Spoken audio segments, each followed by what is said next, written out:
त्रिदेव में सर्वश्रेष्ठ कौन? एक बार महर्षि भृगु और अन्य मुनियों ने सरस्वती नदी के तट पर मिलकर यज्ञ का आयोजन किया। इस यज्ञ में नारद जी भी आए हुए थे। नारद जी ने सभी ऋषियों से पूछा कि आप लोग इस यज्ञ का फल किस देव को देना चाहते हैं। तब इस पर ऋषियों का जवाब था कि वह इस यज्ञ का फल तीनों देवों में सबसे श्रेष्ठ देव को ही देंगे। लेकिन एक बहुत बड़ी समस्या यह थी कि ब्रह्मा, विष्णु और महेश में सबसे श्रेष्ठ कौन है, इसका निर्धारण कैसे किया जाए। इसका कोई निष्कर्ष न निकलता देख ऋषि मुनियों ने त्रिदेवों की परीक्षा लेने का निश्चय किया और ब्रह्मा जी के मानस पुत्र महर्षि भृगु को इस कार्य के लिए नियुक्त किया। सबसे श्रेष्ठ देव की पहचान करने के लिए महर्षि भृगु सर्वप्रथम ब्रह्मा जी के पास गए। उन्होंने ब्रह्मा जी को न तो प्रणाम किया और न ही उनकी स्तुति की। यह देख ब्रह्मा जी क्रोधित हो गए। क्रोध की अधिकता से उनका मुख लाल हो गया, आंखों में अंगारे दहकने लगे। लेकिन फिर यह सोचकर कि ये उनके पुत्र हैं, उन्होंने हृदय में उठे क्रोध के आवेग को विवेक बुद्धि से शांत कर लिया। फिर वहाँ से महर्षि भृगु कैलाश पर्वत गए।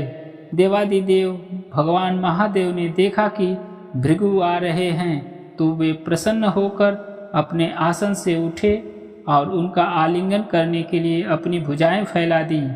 किंतु उनकी परीक्षा लेने के लिए भृगु मुनि उनका आलिंगन अस्वीकार करते हुए बोले, महादेव, आप सदा वेदों और धर्म की मर्यादा का उल्लंघन करते हैं।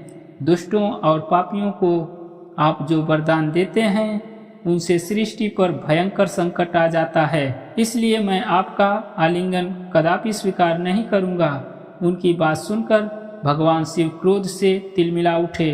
उन्होंने जैसे ही त्रिशूल उठाकर उन्हें मारना चाहा, वैसे ही भगवती ने बहुत अनुनय विनय कर किसी प्रकार से उनका क्रोध शांत किया।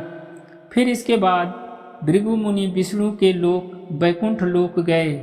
उस समय भगवान श्री हरि देवी लक्ष्मी के साथ क्षीर सागर में विश्राम कर रहे थे।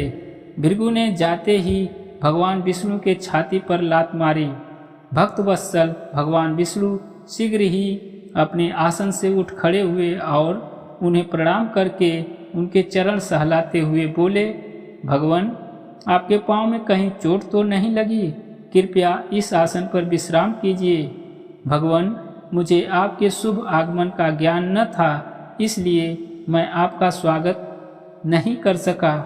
आपके चरणों का स्पर्श तीर्थों को पवित्र करने वाला है। आपके चरणों के स्पर्श से आज मैं धन्य हो गया। भगवान विष्णु का यह प्रेम व्यवहार देखकर महर्षि भृगु की आंखों से अश्रु बहने लगे। उसके बाद वे ऋषि मुनियों के पास लौट आए और ब्रह्मा जी, शिव जी और श्री हरि के यहाँ के सभी अनुभव विस्तार से कह बताए। उनके अनुभव सुनकर सभी ऋषि मुनि बड़े हैरान हुए और उनके सभी संदेह दूर हो गए। तभी से वे भगवान विष्णु को सर्वश्रेष्ठ मानकर उनकी पूजा अर्चना करने लगे। दोस्तों, कैसी लगी ये भगवान भक्त वत्सल की कहानी? कमेंट बॉक्स में अपनी जरूर राय दें। मिलते हैं हम अगली वीडियो में, तब तक के लिए नमस्कार।